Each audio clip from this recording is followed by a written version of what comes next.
नमस्कार विद्यार्थी मित्रांनो. सहकार या विषयामध्ये मागील लेक्चरला आपण पहिलं प्रकरण सुरू केलेलं आहे, सहकारी संस्थेचे संघटन.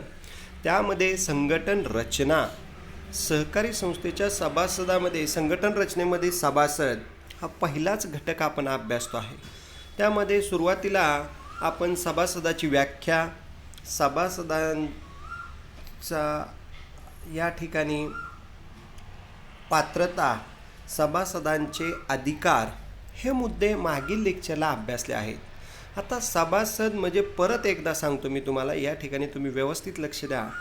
सहकारी संस्थेचा सभासद म्हणजे जो सहकारी संस्थेची प्रवेश फी भरतो, आर्थिकदृष्ट्या दुर्बल आहे अशा व्यक्तींना सहकारी संस्थेची सभासदत्व दिले जाते. मग सभासदामध्ये मागील लेक्चरला आपण सभासदांचे अधिकार अभ्यासले. आता विद्यार्थी मित्रांनो, या ठिकाणी आपण सभासदांना जरी काही एक अधिकार अभ्यासले आपण, तरी त्यामध्ये अधिकारामध्ये पाहायचं झालं तर या ठिकाणी सहकारी संस्थेला सभेला उपस्थित राहणे, हिशोब पुस्तके तपासणे, राज्य सरकार केंद्र सरकारला सुद्धा वेगवेगळे अधिकार आहेत. सहकारी संस्थेच्या सभासदांचे प्रकार पण मागील तासाला आपण अभ्यासले. आता आपण या ठिकाणी सभासदांच्या जबाबदाऱ्या ह्या अभ्यासणार आहोत. कारण एकाच नाण्याला दोन बाजू आहेत. अधिकार दिले की जबाबदाऱ्यासुद्धा आपोआप त्या सभासदांवर येतात आणि खऱ्या अर्थानं सहकारी संस्थेच्या सभासदांचे जसे अधिकार आहेत तशाच सभासदांच्या जबाबदाऱ्यासुद्धा संस्थेने त्यांना दिलेल्या आहेत. तर ही सुरुवातीला डायग्रॅम बघा, जेणेकरून तुम्हाला सभासदांचे अधिकार पाहिले आपण. आता सभासदांच्या जबाबदाऱ्या, एकूण 11 जबाबदाऱ्या तुम्हाला या ठिकाणी दिसत आहेत की सभासदांवर जसे अधिकार आहेत तशाच जबाबदाऱ्या आहेत. बघा, जबाबदाऱ्याचे टायटल सुरुवातीला मी वाचतोय, हेडिंग म्हणजे तुमच्या लक्षात येईल. नंतर त्याचं विश्लेषण आपण लगेचच पुढं घेणार आहोत. तर चला तर मग या ठिकाणी डायग्रॅम तुम्ही व्यवस्थित लिहून काढायचे आहे. तुमच्या नोटबुकमध्ये नोट्समध्ये व्यवस्थित ती लिहायची आहे आणि त्या पद्धतीने डायग्रॅम तुम्हाला काढायचे आहे. तर बघा, सहकारी संस्थेच्या सभासदांच्या जबाबदाऱ्या. पहिली जबाबदारी आहे नियमांचे पालन करणे. म्हणजे सहकारी संस्थेने जे काय आखून दिलेले नियम आहेत त्या नियमांचं पालन करण्याची जबाबदारी सभासदाची आहे. दुसरी जबाबदारी ही देणी देणे. जे काय संस्थेने कर्ज घेतलं असेल, इतर काय देणे दिले असतील तर ती सभासदांनी वेळेत पूर्ण करायचे आहेत. तिसरे आहे भागधारण करणे. म्हणजे सहकारी संस्थेला भांडवलासाठी, भांडवल उभं करण्यासाठी संस्थेने भागांची विक्री केली असेल तर ते भागसुद्धा सभासदाने खरेदी करणं अपेक्षित आहे. चौथी आहे देयता, लॅबिलिटी एक प्रकारची. पाचवी जबाबदारी आहे वारस नोंद. म्हणजे वारस नोंद ही पण सभासदांची जबाबदारी आहे. सहावी आहे कर्ज वापर व परतफेड. सहकारी संस्थेच्या सभासदाने संस्थेचा कर्ज पण वापरायचं आहे आणि त्याची वेळेत परतफेड पण करणं त्यांची जबाबदारी आहे. सातवं आहे चौकशीच्या वेळी माहिती पुरवणे. म्हणजे ज्या वेळी सहकारी संस्था सभासदांकडं काही चौकशी करेल त्यावेळी त्यांनी त्याची माहिती पुरवणं अपेक्षित आहे. आठवं आहे सभांना उपस्थित राहणे. म्हणजे सहकारी संस्थेच्या ज्या वेगवेगळ्या सभा आहेत त्यामध्ये विशेष सर्वसाधारण सभा, वार्षिक सभा आणि इतर काही सभा असतील तर त्याही सभांना सभासदाने उपस्थित राहणे ती त्याची जबाबदारी आहे. त्यानंतर 9वी आहे बघा, उत्पादित वस्तूंची संस्थेमार्फत विक्री.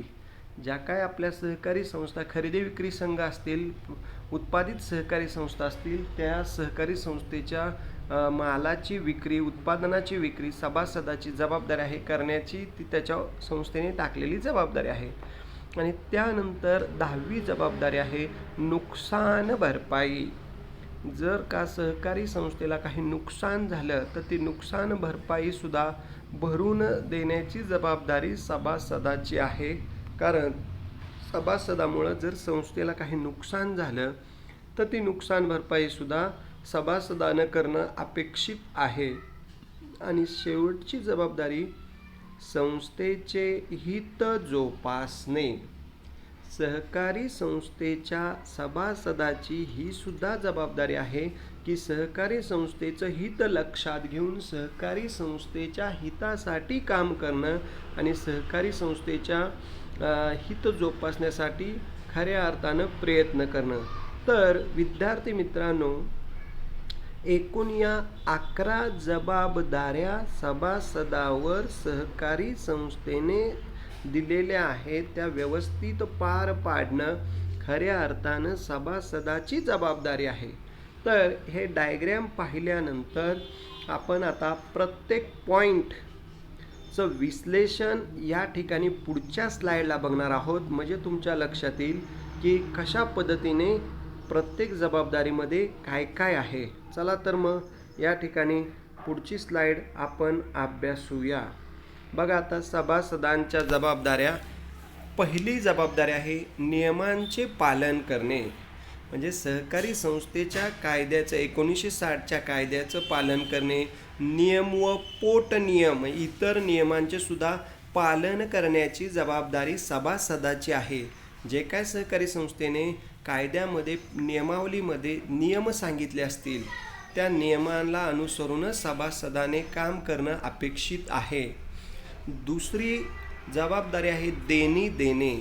सभासदाने राजीनामा दिला, अगर संस्थेने सभासदाची हकालपट्टी केली तर राजीनामा दिल्याचे अगर सभासदत्व रद्द झाल्याचं असेल तर या ठिकाणी तारखेपर्यंतची देणी त्याने देणं अपेक्षित आहे. म्हणजे जर का सभासदाने संस्थेची काही कर्ज घेतलं असेल तर ती देणीसुद्धा वेळेत परत करणं अपेक्षित आहे. तिसरी जबाबदारी आहे भागधारण करणे.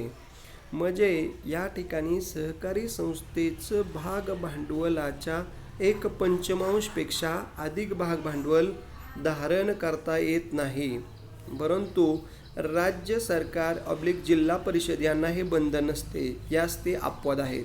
एकूण भाग भांडवलाच्या 1/5पेक्षा अधिक भांडवल त्याला धारण करता येत नाही. म्हणजे सभासदाने भाग धारण करणं गरजेचं आहे, कारण संस्थेला त्यामार्फतच भांडवल पुरवठा होणार असतो. चौथी जबाबदारी आहे देयता. म्हणजे मर्यादित जबाबदारीच्या सहकारी संस्थेत मात्र सभासदाची जबाबदारी ही त्याने दर्शवलेल्या किमती इतकी, भागांच्या किमती इतकीच मर्यादित असते. म्हणजे 100 रुपयाचा भाग घेतला असेल तर सभासदाला 100 रुपयापर्यंतच देणी दिली जातात. त्याच्यापेक्षा जास्त संस्थेकडून देणी दिली जात नाहीत. जेवढे भाग तेवढीच रक्कम सहकारी संस्था परतफेड करत असतेच. जर का अडचण आली तर लाभांशसुद्धा तेवढाच त्या भागांच्या ह्याच्यावरतीच दिला जातो, किमतीवरतीच. त्यानंतर पुढची जबाबदारी आहे 5वी वारस नोंद. सभासदाने आपला वारस नोंदवला पाहिजे. सभासदाच्या मृत्यूनंतर सभासदाचा भाग मालकी हक्क हस्तांतरित करण्यासाठी वारस नोंद आवश्यक असते. कारण सभासदाला कोणत्याही व्यक्तीस वारस म्हणून नोंद करता येते. तसेच गरज भासल्यास तो नावामध्ये बदलसुद्धा करू शकतो. म्हणजे वारसदाराची नोंदसुद्धा करणं सभासदाची महत्त्वाची जबाबदारी आहे. 6वी जबाबदारी आहे कर्ज वापर व परतफेड. जे सभासद सहकारी संस्थेकडून कर्ज घेतात त्या सभासदांनी ज्या कारणासाठी कर्ज घेतले आहे त्याच कारणासाठी वापरले पाहिजे आणि नियमित वेळेत कर्ज परतफेड केली पाहिजे. कारण काही सभासद हे कर्ज घेतात आणि ते परत करत नाही, म्हणून ती त्याची प्राथमिक जबाबदारी आहे की कर्ज घ्या, वापरा आणि परतफेड करा. त्यानंतर 7वी जबाबदारी आहे चौकशीच्या वेळी माहिती पुरवणे.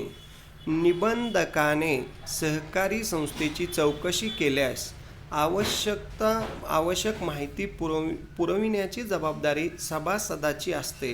म्हणजे निबंधकाने जर का एखाद्या सभासदाला माहिती मागवली तर ती वेळेत त्यांनी पुरवणं अपेक्षित आहे. 8वी जबाबदारी आहे सभांना उपस्थित राहणे. सहकारी संस्थेने वेळोवेळी बोलवलेल्या सभांना उपस्थित राहणे व गरज भासल्यास मतदान करण्याची ही जबाबदारी सभासदाची असते. 9वी जबाबदारी आहे उत्पादित वस्तूंची संस्थेमार्फत विक्री. म्हणजे उत्पादित सहकारी संस्थेने एखादी वस्तू उत्पादित केली असेल तर त्याची विक्री करण्याची जबाबदारी सभासदांचीच आहे. उदाहरणार्थ दूध किंवा ऊस उत्पादक सहकारी संस्था असेल तर त्या ठिकाणी दूध विक्री किंवा दुधापासून वेगवेगळे घटक आपण बनवतो त्याची विक्री, ऊसापासून साखर बनवतो त्याची विक्री, तीही विक्री करण्याची जबाबदारी सभासदांची आहे. आणि 10वी जबाबदारी आहे नुकसान भरपाई. म्हणजे सभासदाच्या गैरवर्तनाने सहकारी संस्थेचे काही नुकसान झाले तर अशा नुकसानीची भरपाई संबंधित सभासदाने केलीच पाहिजे. म्हणजे सभासदाच्या गैरवर्तनामुळे संस्थेस काही या ठिकाणी नुकसान झालं तर ती नुकसान भरपाई करण्याची सुद्धा जबाबदारी या ठिकाणी सभासदाची आहे. म्हणजे सहकारी संस्थेच्या सभासदाला संस्थेने जसे अधिकार दिलेले आहेत त्याच पद्धतीने सहकारी संस्थेच्या सभासदाला जबाबदाऱ्या सुद्धा दिलेल्या आहेत. मग त्या जबाबदाऱ्या सुद्धा या ठिकाणी आपण अभ्यासल्या आहेत.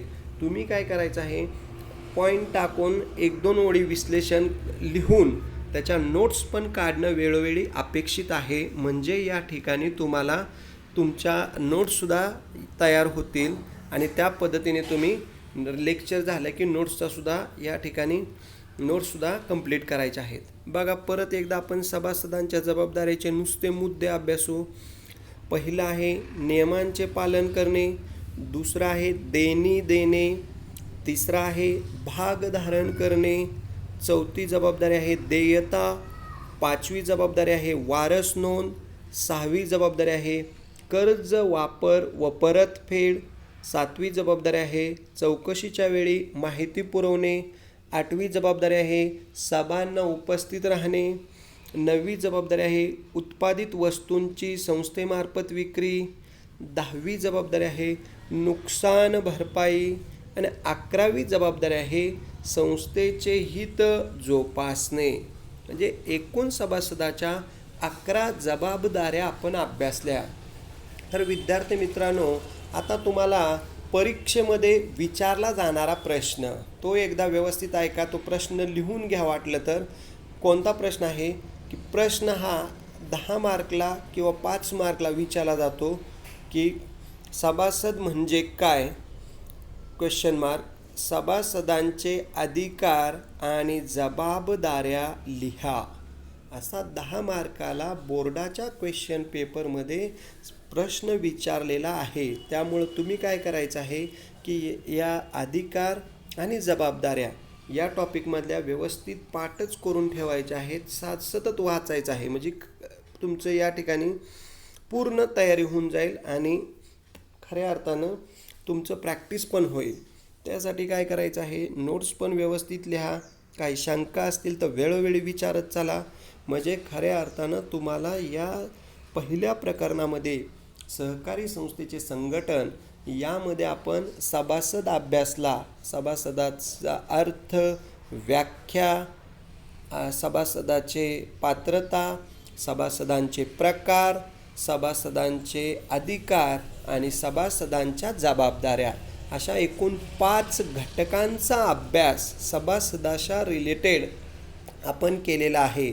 आता त्याच्याच पुढं या ठिकाणी सहकारी संस्थेच्या सभासद संघटन रचनेमध्ये सभासद झाल्यानंतर सहकारी संस्थेचं व्यवस्थापन मंडळ आणि त्यामध्ये येणारे अधिकारी पदाधिकारी, त्यामध्ये अधिकारी पदाधिकाऱ्यामध्ये पहिला अधिकारी आहे अध्यक्ष, नंतर उपाध्यक्ष, नंतर सचिव आणि चौथा आहे खजिनदार किंवा हिशोब तपासनीस.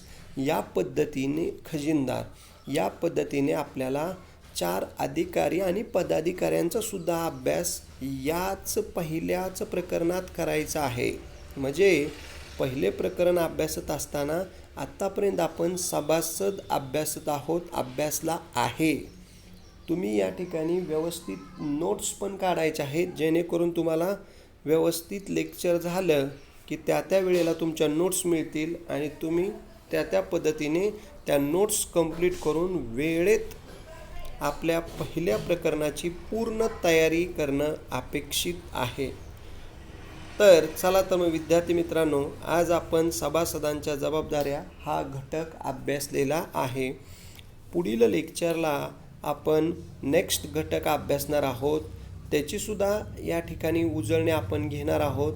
तर तुम्ही या सहकार्य विषयामध्ये सभासद आणि सभासदाशी रिलेटेड एकूण 5 मुद्दे अभ्यासले की सभासदा हा घटक महत्त्वाचा आहे आणि परीक्षेमध्ये या ठिकाणी सभासदाचा अर्थ, व्याख्या किंवा पात्रता विचारतात किंवा सभासदांचे प्रकार विचारतात किंवा प्रकारांवरती फरक विचारतात किंवा सभासदाच्या अधिकार आणि जबाबदाऱ्या हा सुद्धा मोठा क्वेश्चन, ब्रॉड क्वेश्चन विचारला जातो.